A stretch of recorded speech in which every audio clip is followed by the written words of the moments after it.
नमस्ते, आप सभी का स्वागत है आज की इस परिचर्चा में।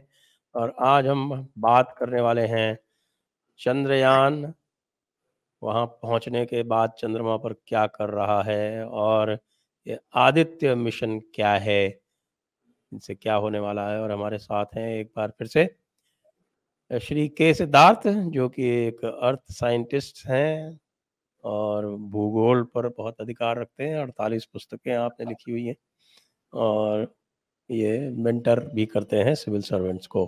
आपका स्वागत है सिद्धार्थ जी। थैंक यू, धन्यवाद धन्यवाद।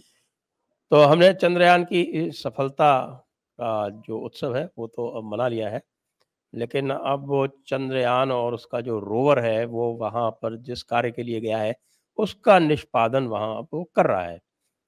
तो जो भी समाचार आ रहे हैं, आपका क्या इसके ऊपर, आपकी क्या टिप्पणी है? चंद्रयान अभी तक है जिसे कहते हैं पिक्चर परफेक्ट है। इसका सीक्वेंसिंग था, बिल्कुल परफेक्ट लैंडिंग थी, परफेक्ट मशीन था और समय भी उतना ही अनुकूल था। तो इस रूप में ऐसा हुआ और इस कारण से पूरे विश्वव्यापी इसके प्रति जो सम्मान का उद्भव हुआ है, सम्मान की का प्रतिबिंब मिला अलग अलग देशों से, वह वास्तविक रूप में काबिल तारीफ है। अब इसका जो उद्देश्य था पूरे चंद्रयान का और रोवर का, विशेषकर चंद्रयान का पूरा विशेष था कि हम लोग चंद्रमा के दक्षिणी ध्रुव से हम लोग बाहरी गहरे अंतरिक्ष में जानकारी हासिल कर सकें, जिससे कि मालूम चलता है किसी अन्य स्थान कोई ऐसा ग्रह भी है या नहीं है, कहाँ पर जीवन हो सकता है, या उधर से कौन-कौन से खतरे भी हो सकते हैं। दूसरा इस स्थान पे था कि चंद्रमा पर ऐसी कौन-कौन सी चीजें हो सकती, क्या बात हो सकती है जो भारत के संदर्भ में मनुष्य के लिए हितकारी हो।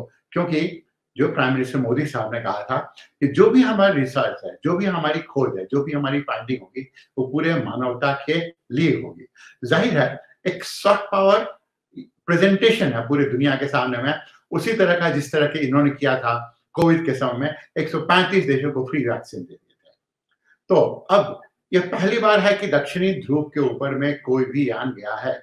अच्छा, और वो भी बिल्कुल जिसे कहते हैं कि ऐसी टेक्नोलॉजी, बहुत ही बेसिक टेक्नोलॉजी उसके सहारे। अब जैसे लूना के पास में क्या था, तो लूना के पास में आप समझ सकते हैं कि जेसीबी की तरह का है कि खोदने वाला ही बात था, उसे नीचे से खोद कर निकाल भी देता और तब उसका एनालाइज करता तब देता। चंद्रयान के पास, रोवर के पास में ऐसा नहीं है। अंततः वो क्या कर रहा है, वह है जितनी भी चीजें हैं वहां पर, उसके पास एक इक्विपमेंट है, चास्टे, ठीक है। उस चास्टे के सहारे वह मेजर करके यह बता पा रहा है कि यहाँ पर कौन कौन से खनिज हैं। अब उसने सल्फर की पुष्टि कर दी, टाइटेनियम की पुष्टि की, जो कि हमारे पृथ्वी के क्रस्ट में भी रहता है। उस स्थान पर उसका मूल उद्देश्य है, आप ध्यान देंगे, हाइड्रोजन। हाइड्रोजन नहीं मिला, हाइड्रोजन नहीं मिला।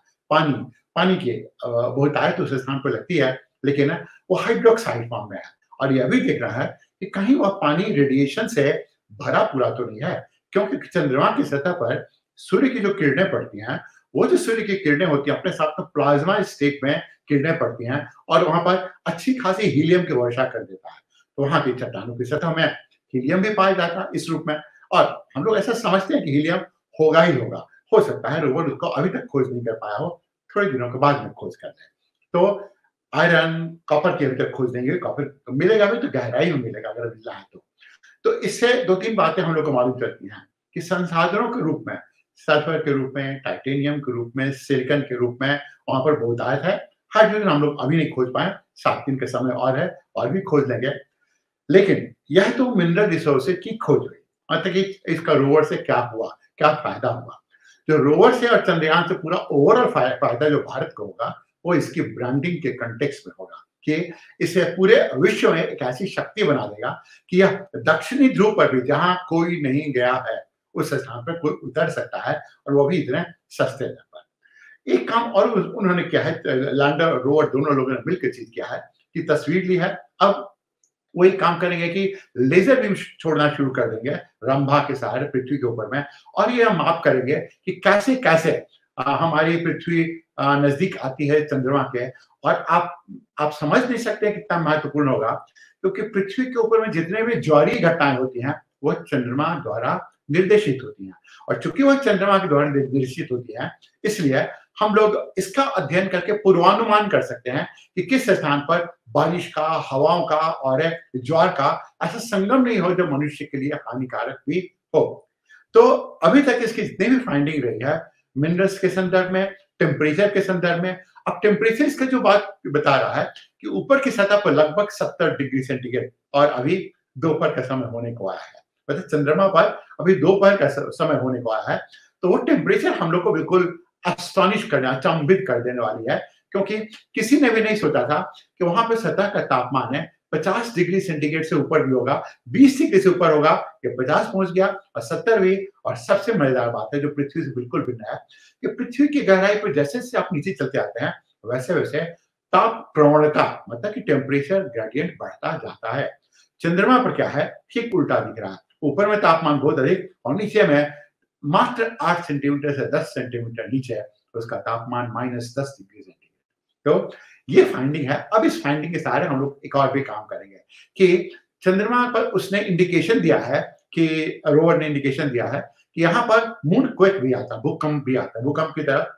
तो अगर भूकंप आता है, अगर मून क्वेक आता है, तो यह इसका अर्थ होता है कि उस स्थान पर भी पृथ्वी की तरफ प्लेट टेक्टोनिक्स हो रहा है। मतलब कि सतह के ऊपर में कुछ और चट्टाने हैं, बिल्कुल एक सॉलिड चट्टान पड़ी हुई है उस स्थान पर, और उसके नीचे में कुछ लिक्विड होगा जो इसको इतना कन्वेक्शन दे रहा है, इतना इतना इसे एनर्जी दे रहा है कि घूम फिर सके, टकरा सके और छोटे-मोटे अर्थक्वेक भी ला सके। यह बात इसलिए महत्वपूर्ण हो जाती है कि अगर भविष्य में कभी हम लोगों ने सोचा कि चंद्रमा पर एक कॉलोनी बनानी है, तो अब पृथ्वी के बाद चंद्रमा ही तो बचा है बर्बाद करने के लिए, तो कॉलोनी बनानी तो कहाँ पर आएगा? तो ज़ाहिर है सतह पर तो बनने का कोई सवाल ही नहीं है, वो गहराई में बनेगा। तो गहराई की तापमान की महत्ता इसीलिए हमारी रहती थी। जी, और सरफेस का और गहराई के तापमान में बहुत अधिक अंतर है। ये क्या इंडिकेट करता है? ये इंडिकेट करता है कि जो क्रस्टल रॉक्स होंगे, हमारे पास में जो भी रॉक्स हैं, उनकी थर्मल कंडक्टिविटी अच्छी है, रिलेटिवली अच्छी है। आप एक पत्थर को एक तरफ पे गर्म करेंगे, दूसरी तरफ में भी गर्मी दिखेगी।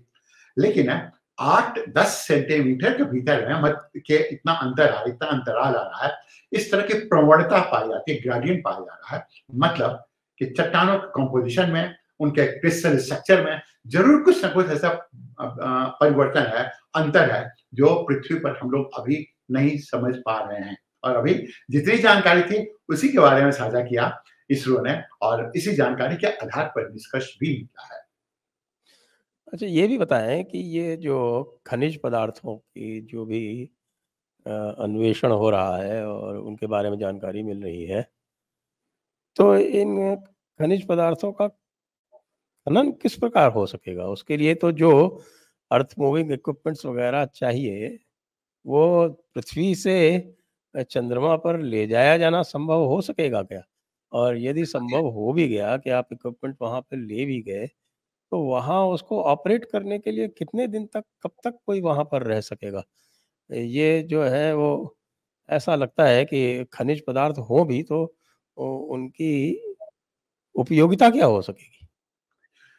देखिए, अब ज़ाहिर है वहाँ से खनिज पदार्थ यहाँ लाने का मतलब है कि उसका मूल्य इतना बढ़ जाएगा कि पृथ्वी के ऊपर कारगर ही नहीं हो सके।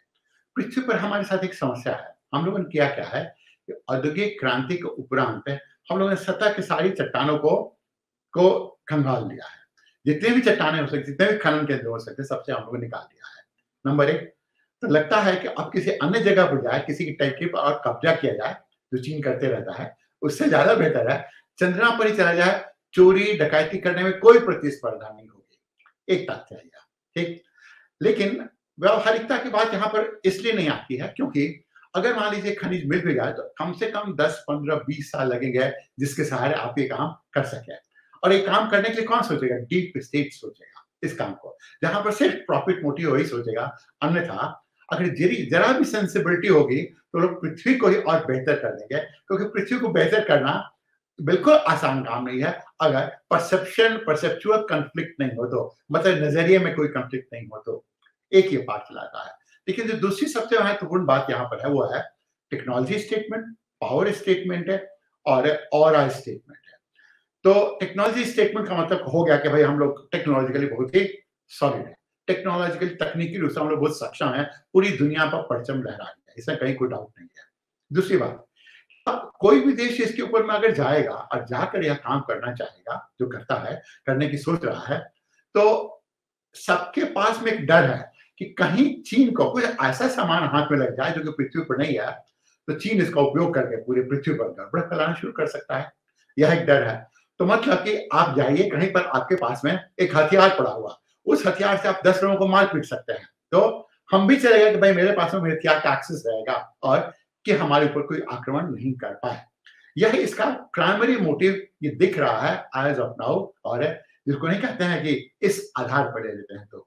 और तीसरी कि अगर यदि हम लोग पृथ्वी पर तो नहीं लाएंगे इसे, ये तो असंभव के, अभी आज के वक्त ये असंभव के दायरे में आता है, लेकिन इन संसाधनों का उपयोग कर हम लोग वहां से ही हाइड्रोजन का खासकर हो सकता है उस स्थान पर हम लोग एक नए रॉकेट का भी निर्माण कर पाए उस स्थान पर, और उसके सहारे डीप स्पेस में प्रोब करने की बात चल जाएगी, वो सबसे सिग्निफिकेंट रहेगा। तो यह खनिज हमारे लिए उतना महत्वपूर्ण नहीं होगा जितना कि उन देशों के लिए जो अपना ईगो सेटिस्फाई करना चाहते हैं। अच्छा, ईगो सैटिस्फाई वो तो जिस प्रकार से वो प्रकृति को देखते हैं कि प्रकृति के प्रति जो उनका दृष्टिकोण है, वो तो यही है कि जो क्रिश्चियनिटी और इस्लाम या जो एब्राहमिक रिलीजन्स में बोलते हैं कि भई प्रकृति जो है वो मनुष्य की क्या कहें उसको, क्षुधा शांत दासी करने के लिए बनाई गई है। दासी है, वो तक उसके कंट्रोल नियंत्रण में रखते हैं आप प्रकृति को हम लोग। आपने आप बिल्कुल सही बात कही। आपने देखा होगा कि हिमाचल में जो आपदा हुई, ये पूरी तरह से मैन मेड थी, लेकिन सभी लोगों ने चिल पो करके इसको ब्लेम कर दिया मानसून के ऊपर। अरे वो तो पहले भी ऐसा था, अब भी ऐसा, उसमें कहाँ कोई अंतर आया है। या और भारतीय परंपरा में हमें जो है वो पंच ऋण का कॉन्सेप्ट है, जो हम कहते हैं कि ऋषि ऋण, देव ऋण, पितृ ऋण और मानव ऋण और भूत ऋण। भूत मतलब प्रकृति के जितने भी सबके प्रति जो है ऋण हमें चुकाना है। तो जब ऋण चुकाना होता है तो हम इस प्रकार से उसका बेदर्दी से उसका उपयोग नहीं करते। तो उसके लिए फिर हमारे वो होता है क्विड प्रो क्वो कि भई हम कुछ हाँ, तो लेते हैं और कुछ देते हैं। हाँ। अंततः देखिए सभी को समझना पड़ेगा, better ecology is better economics. यही है इकोनॉमिक्स, यही सनातन का इकोनॉमिक्स रहा है, यही सिविलाइजेशन इकोनॉमिक्स रहा है, और ये ट्रांजैक्शनल इकोनॉमिक्स नहीं है जो कि जिसे नियंत्रित करने का काम डीप स्टेट करते हैं कि खनन किया जीडीपी बढ़ा, खनन को गंदा किया फिर जीडीपी बढ़ा, गंदा करके उसे साफ किया फिर से जीडीपी बढ़ा, साफ करने के बाद में करप्शन फैला फिर से जीडीपी बढ़ा। तो उनका तो सारा ध्यान जीडीपी पर ही रहता है। पॉल्यूशन करेंगे, कुछ लोगों को नियंत्रित करेंगे तब जीडीपी बढ़ेगा, नहीं करेंगे तब भी बढ़ेगा। उससे लोग बीमार पड़ेंगे, डॉक्टर आएंगे तो भी जीडीपी बढ़ेगा, हॉस्पिटल खोलेंगे तब भी जीडीपी बढ़ेगा। तो यह जीडीपी की जो संकल्पना है वही पूरी तरह से भ्रामक हो जाती है, अनर्गल हो जाती है। माफ कीजिए शब्द को उपयोग करने के लिए, अब्सर्ड, प्रिपोस्टरस, अनर्गल और बिल्कुल क्षुद्र संकल्पना हो जाती है। न जी, जी, जी, बिल्कुल आप सही कह रहे हैं। अब चंद्रयान वाले जो ये पूरी की सीरीज़ है, इसमें आगे क्या योजना है? यदि आपको कुछ उसके बारे में जानकारी हाँ, हो? चंद्रयान 4 की हम लोग तैयारी पे अब लग जाएंगे, लग भी गए हैं, और चंद्रयान 4 को हम लोग जापान के साथ मिलकर कर रहे हैं। जापान की जो एजेंसी है, उसे इंग्लिश में कहते हैं ZOXO, लेकिन ज़ोहो कहते हैं उसे।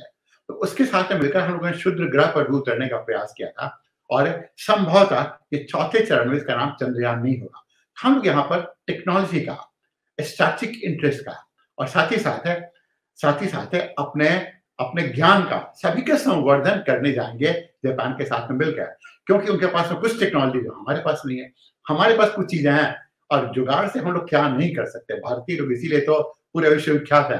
उस टेक्नोलॉजी को भी हम लोग यूज करके, मतलब आप सोच सकते हैं कि 250 करोड़ रुपए के बजट में भारत में दुनिया ने अपना परचम लहरा दिया। ये तो कोई इन्वेस्टमेंट है ही नहीं। जापान का तो अगर ऐसा ही होता तो कम से कम 1500-1600 करोड़ जापानीज के लगते हैं। तो चंद्रयान 4 है इस रूप में। उसके बाद इसकी पूरी श्रृंखला बन जाएगी, और आर्टेमिस के साथ में जो हमारा अकॉर्ड हुआ है, तो अब हम लोग ले जाना शुरू करेंगे, मनुष्य को भी ले जाना उस स्थान पे शुरू करेंगे, और हमारे ले जाने में और अमेरिका के ले जाने में फंडामेंटल अंतर होगा, और वो अंतर या हम बहुत सस्ते होंगे, पूरी दुनिया को कॉलोनाइज कर सकते हैं उसके साथ। जी, तो अब इसमें ये भी बताएँ कि जो दूसरा मिशन था साउथ पोल के लिए जो रूस का था, रशिया का, तो उसमें और हमारे मिशन में क्या अंतर था? और क्या कारण हुआ कि वो सफल नहीं हो पाया? जैसे हमने तो बहुत लंबा समय लिया और बहुत कम ईंधन पर हम चंद्रमा पर गए। लेकिन रूस और अमेरिका तो बताते हैं 2-3 दिन में ही पहुँच जाते हैं। तो इसमें दोनों जो अप्रोच है, इसमें क्या अंतर है? कि रूस के पास में रॉकेट बहुत पावरफुल है, तो उसको इतना अर्थ के मतलब पृथ्वी के इतने चक्कर नहीं लगाने पड़ते हैं वो मोमेंटम गेन करने के लिए। तो हम लोगों ने क्या किया कि ईंधन का उपयोग नहीं किया, समय का उपयोग किया हम लोगों ने। रूस समय का उपयोग नहीं किया, उसके पास रॉकेट हमारे बाहुबली से या जीएसएलवी MK31 से या एलएमवी से इससे कहीं अधिक पावरफुल रॉकेट है। इसीलिए प्राइस भी उनका कॉस्ट भी इस स्थान पर बहुत अधिक हो जाता है। हमारे पास में इसकी लागत कम है। दूसरा कि वहां से उनकी जो सबसे बड़ी जो गलती हुई लूना 25 के कंटेक्स्ट में वो यह हुई कि जब वो उसे डिसेलरेट कर रहे थे, तो डिसेलेशन का जो होता है इसको कहते हैं रफ ब्रेकिंग फेज है, जो इसरो ने कहा था। तो रफ ब्रेकिंग फेज में आपको उतना ही बल लगाना है कि उतना ही वह धीरे हो जाए। वहां पर उन्होंने क्या किया कि बल को थोड़ा अधिक लगा दिया। जब अधिक लगा दिया तो लूना है वो टिल्ट कर गया, टॉपल कर गया। जब टॉपल कर गया तो अपने ट्रेजेक्टरी से बाहर चला गया। और आप सोचिए ट्रेजेक्टरी से बाहर जाने का मतलब होता है कि चंद्रमा उस समय घूम भी रहा है, रोटेट भी कर रहा है, रिवॉल्व भी कर रहा है। अगर ट्रेजेक्टरी से बाहर चला गया, कहीं किसी ग्रेविटेशन आस्पेक्ट में चला गया, तो उसको रिट्रीव कर पाना उनके पास से बहुत मुश्किल हो जाता है। क्योंकि जो उसके अलॉग्रिथम होते हैं, वो गलतियां पर गलतियां अक्यूमुलेट करते जाते हैं। क्योंकि आर्टिफिशियल इंटेलिजेंस से आप गाइडेड होता है। एक सबसे बड़ा फैक्टर था। जब इसका ट्रेजेक्टरी उसने वो फॉलो नहीं किया, तो क्या हुआ धीरे-धीरे नीचे आते क्रैश कर गया चंद्रमा की सतह पर। यही उसका मूल कारण था जिसकी वजह से लूना 25 क्रैश कर गया। और हम लोगों ने पूरे आराम से देख कर हर एक स्टेज के जांच कर परख करके तब हम लोगों ने ऐसा काम किया था। तो ये एक बेसिक डिफरेंस है। इसके अलावा लूना के पास जो यंत्र थे ना, वह यंत्र थे ऐसे जो जैसे रोवर उनका था, तो रोवर उसे 1 साल तक रहना था। 1 साल रहने का मतलब हो गया कि उसे -150 डिग्री सेंटीग्रेड भी झेलना था और जो चंद्रमा का दिन होता उसके तापमान को भी झेलना था। तो इसीलिए उन्होंने बनाया था। तो रोवर में उनके पास में एक है ऐसा जेसीबी तरह का यंत्र भी था जो नीचे से खोद-खोद कर लाता मिट्टी को और तब वह उसका विश्लेषण करता। हम लोगों ने क्या किया, तो हम लोगों ने सीधे उस स्थान पर जो चास्टिक का मैकेनिज्म है, उसके स्थान पे एक लेज़र बीम डाला और उसके सहारे हम लोग को बहुत सी जानकारी मिल गई क्योंकि वो रिफ्लेक्शन, रिफ्रैक्शन बहुत से प्रॉपर्टीज होते हैं जो चट्टानों के, इस जगह पर उन्होंने काम करना शुरू कर दिया और हम लोगों ने कोरिलेट कर दिया कि अगर ये चट्टान होगी तो ऐसा होगा, ये चट्टान होगी तो ऐसा होगा। और आप मानेंगे कि चंद्रमा पर जो चट्टानें मिलती हैं, उस तरह की चट्टान पृथ्वी के ऊपर में एक जगह पे मिलती है भारत में और वह है तमिलनाडु। अनॉर्थोसाइट यह उसका नाम है। तो उससे खबर हम लोगों ने पहले ही परीक्षण कर लिया था और इसी कारण से हमारे पास में डेटा रिडंडेंसी जिसे कहते हैं रिडंडेंसी, उनके पास रिडंडेंसी भी नहीं थी, जिसे हम लोग कहते हैं built in backup by way of redundancy. तो जैसे कि कोटा के एटॉमिक पावर प्लांट में भी ये लगा हुआ है built in backup by way of redundancy. इसका मतलब हो जाता है कि अगर एक सिस्टम फेल किया तो दूसरा तो तीसरा तो चौथा। तो इस तरह से हम लोगों ने इतने प्रिकॉशन लिए थे, यह भी लूना के पास में नहीं था। तो मूल रूप से यही 3 अंतर थे लूना और चंद्रयान के बीच। यदि हम भी चाहें तो हम 2 दिन में पहुँच सकते हैं चाँद पर? हाँ, हाँ, पैसा खर्च करना पड़ेगा। पैसा ज़्यादा खर्च करना पड़ेगा। ज़ाहिर है इससे कम से कम तिगुना, चौगुना हो जाएगा इसका जो पूरा लॉन्चिंग है, जो बजट है वो। हमारे पास कैपेबिलिटी है क्या? हाँ, कैपेबिलिटी तो हम लोग बिल्ड कर लेते हैं ना, वो कैपेबिलिटी तो क्रायोजेनिक इंजन की बनी थी। जब क्रायोजेनिक इंजन हम लोगों ने अपनी तरह से पूरी तरह से डेवलप कर लिया, तो ये तो कुछ बात है ही नहीं। लेकिन हमारा उद्देश्य है कि हम 1 महीने के बाद ही पहुँचे, अच्छी तरह से पहुँचे। आप सोचिए कि वो इतना भारी भरकम रॉकेट, इतने सारे यंत्र लेकर गया, अंततः क्या हादसा हुआ? वो गिर पड़ा बेचारा। हमारा रोवर अभी तक पहलवानों की तरह घूम रहा है वहाँ पर। जी। अब बातचीत हो रही है मिशन आदित्य की, तो ये जो मिशन आदित्य 1 है ये क्यों आवश्यक है? क्योंकि सूर्य के बहुत निकट तो आप जा नहीं सकते, जल जाएँगे। हमारी तो पुरानी कथा भी है, आप जानते हैं वो पूरी जो जटायु और संपाति वाली जो कथाएँ हैं, वो सब यही है। या जो ग्रीक माइथोलॉजी में आइकेरस वाली जो कथा है कि वो यही बताती है कि भई उसका अर्थ यही है कि सूर्य की तरफ ज़्यादा मत देखो, सूर्य के साथ संवाद करना जो है वो घातक हो सकता है। तो ये सूर्य का जो मिशन है, उसमें 2-3 बातें जो आती हैं। एक तो ये कि ये लाग्रांज पॉइंट क्या है, ये पहले समझाएँ। फिर दूसरा ये है कि सूर्य के कितना निकट हम जाएँगे, कितना कुल हम डिस्टेंस ट्रैवल करेंगे, ये थोड़ी-सी आप दर्शकों को जानकारी दें कृपया। आपने 3 सवाल पूछे हैं। पहला पूछा कि आदित्य मिशन हमारे लिए महत्वपूर्ण क्यों है? पहला। दूसरा कि उसके तहत में हम लोग लैग्रेंज पॉइंट जो है L1 लैग्रेंज पॉइंट वहाँ पर क्यों जाएँगे और उसका क्या महत्व है? और तीसरा कि इसके अलावा हम लोग उससे क्या-क्या गेन कर सकते हैं, क्या-क्या ले सकते हैं? मैंने वो डिस्टेंस के बारे में भी पूछा। जी। जी। तो जब पहली बात आती है, तो आप ऐसा समझिए कि सूर्य हमारे लिए बहुत आवश्यक है। अगर सूर्य नहीं है, तो कोई एनर्जी रिसोर्स आपके पास में नहीं है, कोई जीवन नहीं है इस स्थान पर, कुछ भी नहीं है। जो ऊपर से ब्लू प्लांट देखने पे इतना सुंदर दिखता है, वो दिखेगा भी नहीं, वो बिल्कुल बंजर उजाड़ होता है यहाँ पर, कुछ भी नहीं होता। नंबर 1 पृथ्वी अपने आप को खुद प्रोटेक्ट करती है सूर्य से, क्योंकि सूर्य पर क्या होता है, सूर्य की सतह पर सूर्य के पास एनर्जी का जनरेशन होता है। ये जो एनर्जी का जनरेशन होता है, इस एनर्जी के जनरेशन वो हाइड्रोजन को खाकर उसे हीलियम में कन्वर्ट करता है और वो उसके कोर में होता है।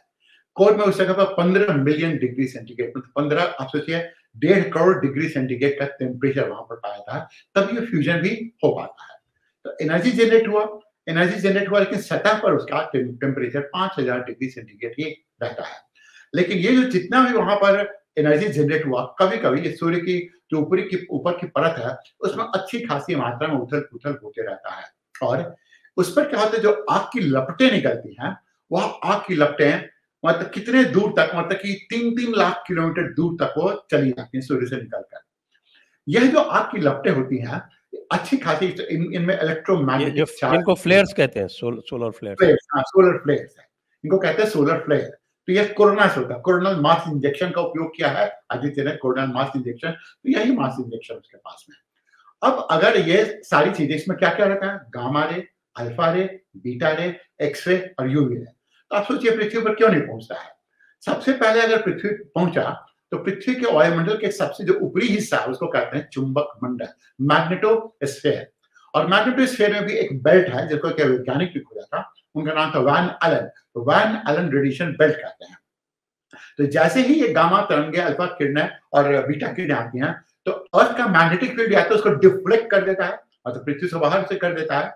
और दूसरा काम वो करता है कि अगर उसका एनर्जी के अब्जॉर्प्शन हुआ, अगर अवशोषण हुआ उस एनर्जी की ऊर्जा का, तो उसी ऊर्जा के अवशोषण के द्वारा वह उसे एक ध्रुवीय ज्योति में परिवर्तित करता है। इसे कहते हैं ऑरोरा।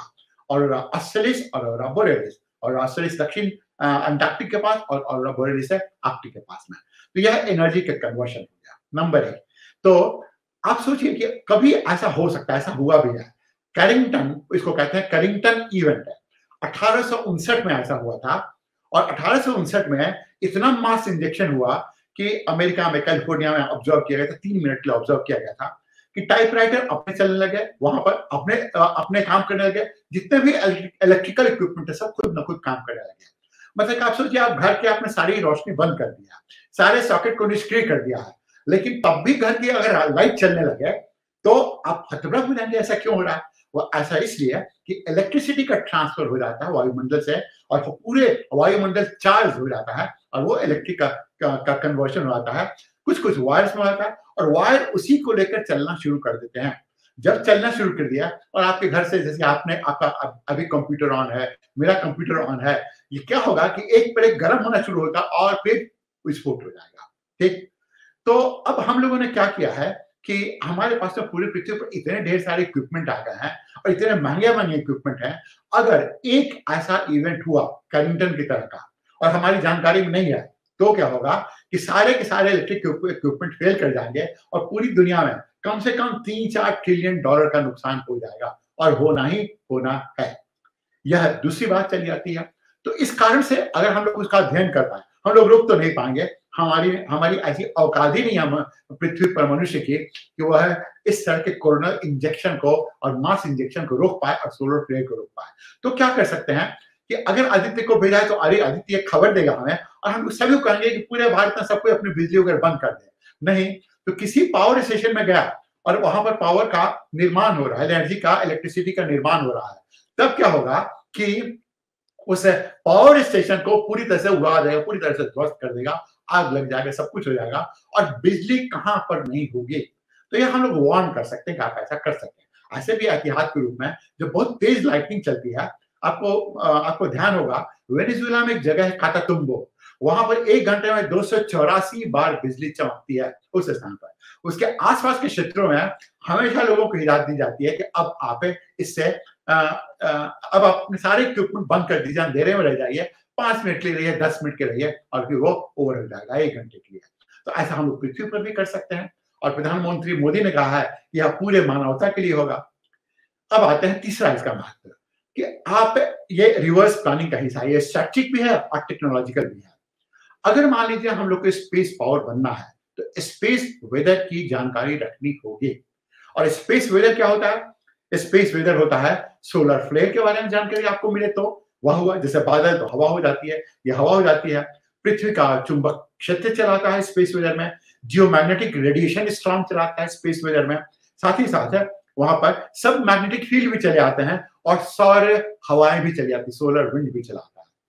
अब मान लीजिए आज नहीं तो कल हम लोगों ने अपने सैटेलाइट भेजने शुरू किया और पता चला कि उस सैटेलाइट के ऊपर में ऐसा सोलर विंड टकराया, टकराने के बाद क्या करेगा, उसे पूरी तरह से बर्बाद कर देगा। तो उस बर्बादी से रोकने के लिए हम बाहर के देशों पर क्यों निर्भर करें, अमेरिका पर क्यों निर्भर करें, रूस पर क्यों निर्भर करें, इसलिए हम लोगों ने आदित्य भेजा। इन सबकी जानकारी वो खुद दे देगा और इस जानकारी से हमें रिवर्स प्लानिंग करने में मदद मिलेगी कि अगर हम लोग स्पेस को एक इंडस्ट्री बनाना चाहते हैं तो कोई भी अगर यात्री भी ट्रेवल करना चाहेगा तो पूछेगा कि भाई आपके पास में इसके पूर्वानुमान करने की क्षमता है या नहीं है। तो अगर नहीं है कोई नहीं जाएगा आपके साथ में। उसे आपने स्पेस क्राफ्ट में भेज दिया और वह यान एक सोलर विंड की चपेट में आ गया, कोरोनल मास इंजेक्शन की चपेट में आ गया, तो सारे के सारे यात्री वहीं जुड़ जाएंगे, यान भी समाप्त हो जाएगा उस स्थान पर। तो इसलिए साइंटिफिक कामों के लिए हमारे लिए बहुत महत्वपूर्ण है और हम अपना दबदबा, वैज्ञानिक दबदबा पूरी दुनिया पर बैठा सकते, उसके लिए महत्वपूर्ण है। और आज नहीं तो कल आपने देखा होगा कि अभी हमारे विदेश मंत्री जयशंकर साहब ने कम से कम लैटिन अमेरिका के 17 से 18 वहां पर राजनयिकों से भेंट की। ठीक, अफ्रीका में आपने ब्रिक्स में देखा है क्या हुआ, अफ्रीका सारे के सारे अफ्रीकी देशों से यहाँ पर निमंत्रण पर आए थे। तो आपको क्या लगता है कि यह उनके साथ सिर्फ भाईचारा नहीं है, उनके ऊपर में हम लोग चीन को रिप्लेस करके हम लोग अपने स्पेस प्रोग्राम को डालेंगे कि आपके सैटेलाइट में अगर 100 रुपया लग रहा था उसे 50 रुपया लॉन्च कर देंगे, आप अपने लोगों को भेज दीजिए, अपने प्रोग्राम के साथ में भी कर लेंगे और सभी जगह पर कुछ स्पेस स्टेशन भी बना लेंगे हम लोग। और अगर आज जैसे कि स्पेस स्टेशन हमारा डिकमीशन होने वाला है, तो अगर मान लेते हैं भविष्य में कोई नहीं जानता है, भारत चीन की दोस्ती हो जाए, भारत रूस की दोस्ती हो जाए और एक स्पेस स्टेशन बनाएंगे तो हमारे पास में बार्गेनिंग पावर रहेगा, क्योंकि हम लोग बताएंगे कि हम भी सोलर विंड को और जो स्पेस वेदर उसके बारे में जानकारी है, तो इसलिए इसका महत्व अधिक होता है। अब आते हैं आपके दूसरे सवाल पर। आपने कहा कि लैग्रेंज पॉइंट क्या होता है? लैग्रेंज पॉइंट जी, हाँ, मैं ये कह रहा था कि भाई सूर्य की दूरी तो लगभग 151 मिलियन किलोमीटर बताई जाती है, 15 करोड़ किलोमीटर के आसपास, और जो लाग्रांज पॉइंट है वो बता रहे हैं 15 मिलियन किलोमीटर है। तो ये 135 मिलियन किलोमीटर के डिस्टेंस से आप क्या देख पाएंगे? हम यहाँ से सूरज को हम लोग ऑब्जर्व नहीं कर पाएंगे। क्यों? क्योंकि हमने बताया कि मैग्नेटिक फील्ड आपको शील्ड करता है, तो यहाँ पर वो किरणें कभी आएंगी ही नहीं। आपने कभी नहीं सुना होगा कि भारत की सतह के ऊपर में गामा रे बर्स्ट हुआ या यहाँ पर सुपरनोवा एक्सरे का बर्स्ट हुआ, ऐसा कभी नहीं सुनेंगे आप। तो हम लोग को उन्हीं को तो जानना है। उसे जानने के लिए हम लोग अपने जो कवच है, जो आरक्षण कवच है, उससे बाहर निकल कर जा रहे हैं। और बाहर निकल कर कहाँ जा रहे हैं? तो 9,660 किलोमीटर की ऊंचाई पर मैग्नेटोस्फीयर है, मतलब वहीं पर रॉयल एनर्जी रेडिएशन बेल्ट है। वहां से दूर हम लोग 15 लाख किलोमीटर की दूरी पर जा रहे हैं और उद्देश्य यह है कि एक ऐसा पॉइंट है जहां पर ऑकल्टेशन, कुछ कोई भी ऑकल्टेशन नहीं होता। मतलब कि वहां पर अगर उस स्थान पर अगर कोई ग्रहण भी हो तब भी सूरज का उसके साधनों का आप अध्ययन कर सकते हैं, कुछ भी हो तब भी आप कर सकते हैं, और सूरज के चारों तरफ में गोल गोल गोल घूम घूम कर उस स्थान पर उसकी आप तस्वीर ले सकते हैं, उसके रेडिएशन को मेजर कर सकते हैं, उसके फ्लेयर को देख सकते हैं, उसके विंड के, उसके हवाओं के तीक्ष्णता को देख सकते हैं, और जो मैग्नेटिक फील्ड का निर्माण कर, इलेक्ट्रोमैग्नेटिक पल्स का निर्माण कर रहा है उसे देख सकते हैं। इसे देखने के लिए हमें बिल्कुल टुक टुक आंख लगाए रखना पड़ेगा सूर्य के ऊपर में कि क्या हो रहा है, क्या नहीं हो रहा है। तो इसीलिए वह एक पॉइंट है जिस पॉइंट के चारों तरफ में हम लोग जब इजेक्शन लेंगे और जो क्रूज करेंगे स्पेस में पृथ्वी के गर्भ से बाहर, पृथ्वी के गुरुत्वाकर्षण से बाहर, तो हम लोग अगर बहुत तेज गए तो हो सकता है सूर्य का गुरुत्वाकर्षण इतना शक्तिशाली हो कि अपनी तरफ सक कर जाए। और क्यों नहीं कर सकता, आप सोचिए, यहाँ से नेपच्यून कम से कम 17 करोड़ किलोमीटर दूर है, लेकिन तब भी सूर्य का गुरुत्व का प्रभाव उसके ऊपर पड़ता है, तभी तो अर्थ निकलता है कि वो सोलर सिस्टम है, सौर मंडल का हिस्सा है। इसलिए ऐसे जो L1 पॉइंट है, L1 की तरह L2, L3, L4 भी है।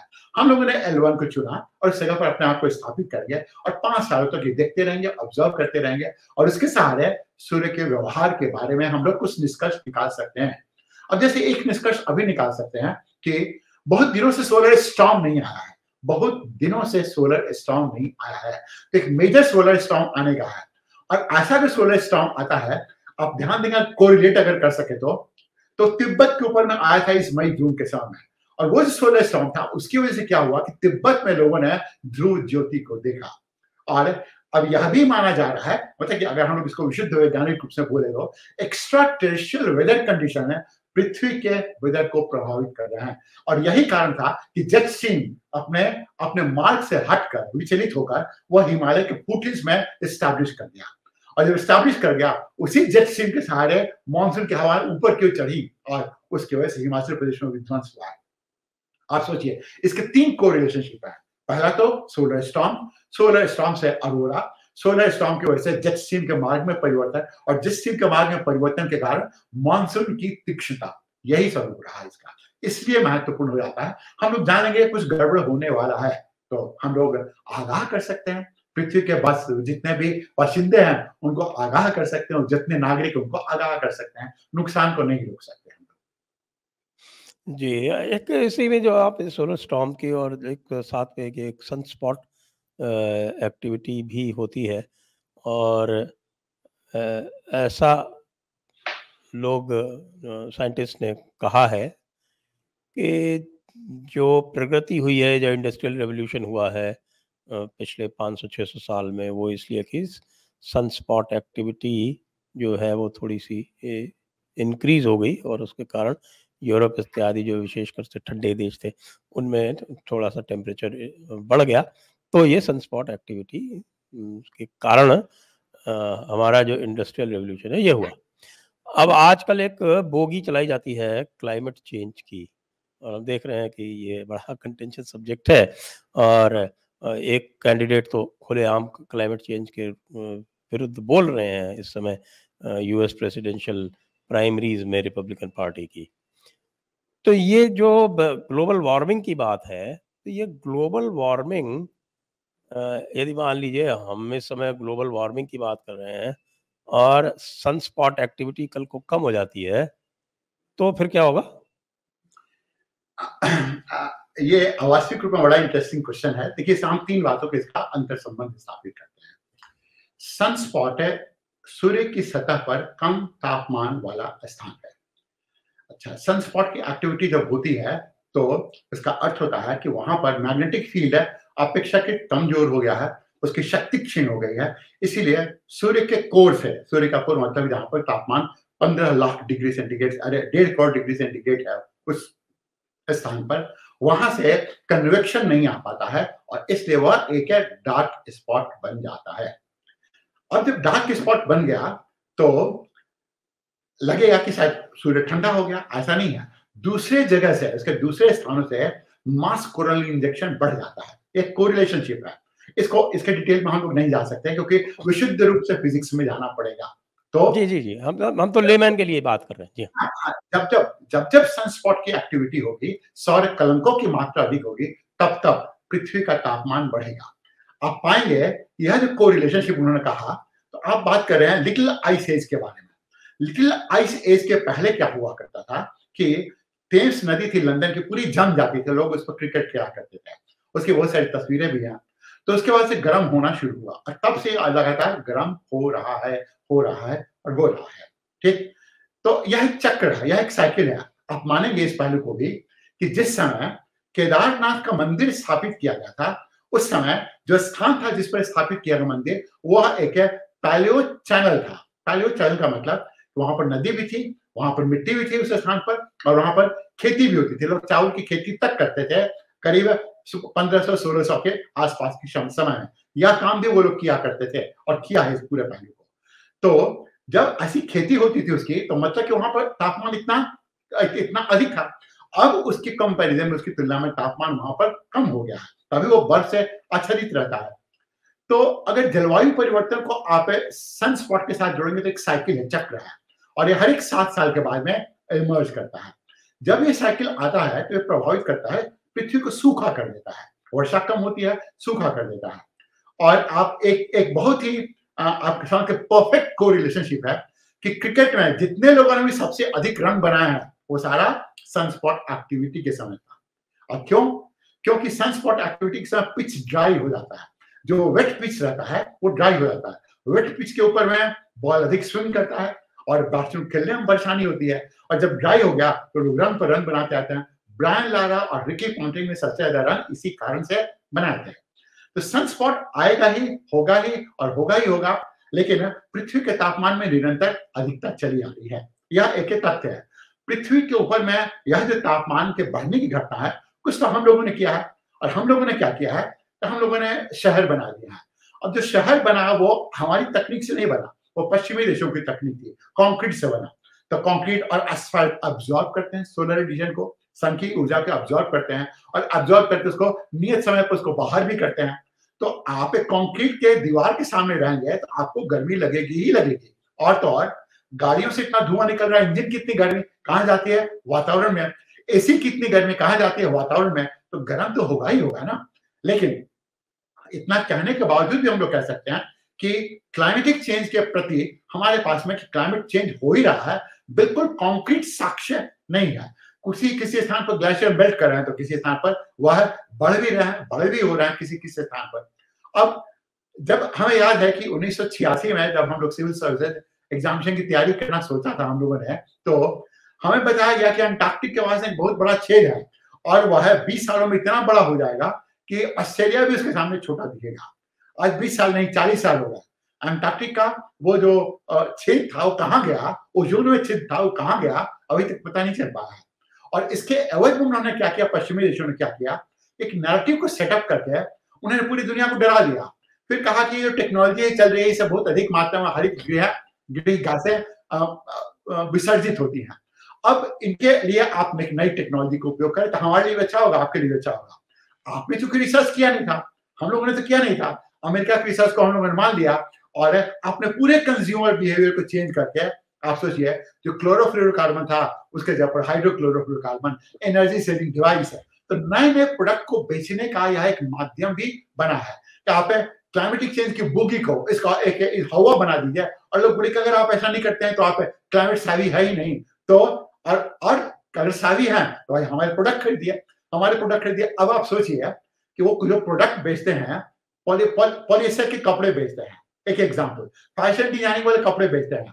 अब पॉलिएस्टर में या जो विस्कोस हो जाता है, लैक्रा हो जाता है, टेंसिल हो जाता है, यह फैब्रिक बनाने के लिए कितनी अधिक मात्रा में एनर्जी और पानी का अपव्यय हो सकता है, मूल कारण तो वह है।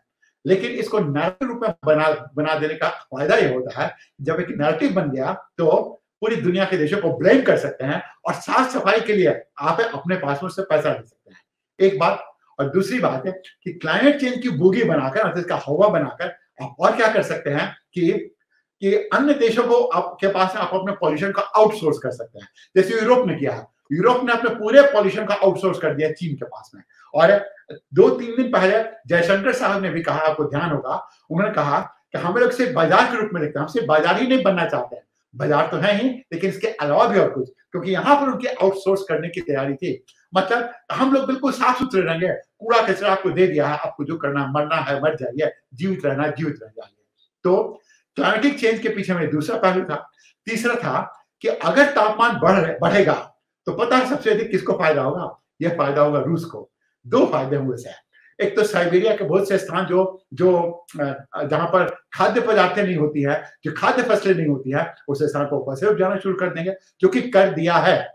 और दूसरा, आर्कटिक के जितने आइस है वो गलना शुरू कर देगा, और गलने की वजह से क्या होगा? दो कारण हो सकता है कि आर्कटिक पूरी तरह से नियंत्रण में चला जाएगा रूस के, और दूसरा इधर से एक रास्ता भी खुल जाएगा। मतलब कि अगर भारत में किसी को यूरोप में जाना है, पश्चिमी यूरोप में, तो वह भूमध्य सागर मेडिटेरियन सी होकर नहीं जाएगा। वो कहां से जाएगा? यहाँ से साउथ चाइना से आर्कटिक सी से तब वो बाल्टिक में आएगा। तो वो चाहते भी नहीं है कि रूस को किसी तरह से इसका एडवांटेज भी मिले और अपने सामान भी बेच पाए, और इसके तहत में वह लोगों के मानसिकता को बदल करके ढेर सारा पैसा भी इकट्ठा कर ले और अपनी साफ सफाई भी नहीं करे। तो पॉलिटिक्स तो है क्लाइमेटिक चेंज के भीतर, और ये पहलू है भी। अब आप कोई भी अगर कहे कि क्लाइमेट में हमेशा निरंतर गर्मी बढ़ते रही है, तो ऐसा नहीं है। केदारनाथ इसका प्राइम एग्जांपल है। केदारनाथ ठंडा हो गया है, लेकिन क्लाइमेट, वर्षा, ये कुछ ऐसी चीजें हैं जिसमें कि बदलाव आना ही आना है, क्योंकि वो वही कांस्टेंट है। इसीलिए हम लोग कहते हैं the only constant in climate is change. वो चेंज करेगा ही करेगा। आप हरित गृह गैसों को छोड़ दीजिए तब भी बदलेगा, उसको पकड़े रहिए तब भी बदलेगा, आप कुछ भी नहीं कीजिए तब भी बदलेगा, कुछ सब कुछ कर दिए तब भी बदलेगा, क्योंकि उसके ऊपर आपका नियंत्रण नहीं है। जी, तो बहुत रोचक बातें आपने बताई, विशेषकर चंद्रमा और सूर्य के शोध से संबंधित। तो आपको बहुत-बहुत धन्यवाद सिद्धार्थ जी, दर्शकों को भी बहुत-बहुत धन्यवाद। मेरा हाथ टूटा हुआ तो जय हिंद। अभिवादन दर्शकों का और आपका, लेकिन बहुत-बहुत धन्यवाद। आपने जो मान दिया, सम्मान दिया, और इस पूरे के पूरे अवसर को इतना आपने अद्भुत बनाया, इसके लिए आपका साधुवाद। जय हिंद, जय भारत, वंदे मातरम। जय हिंद।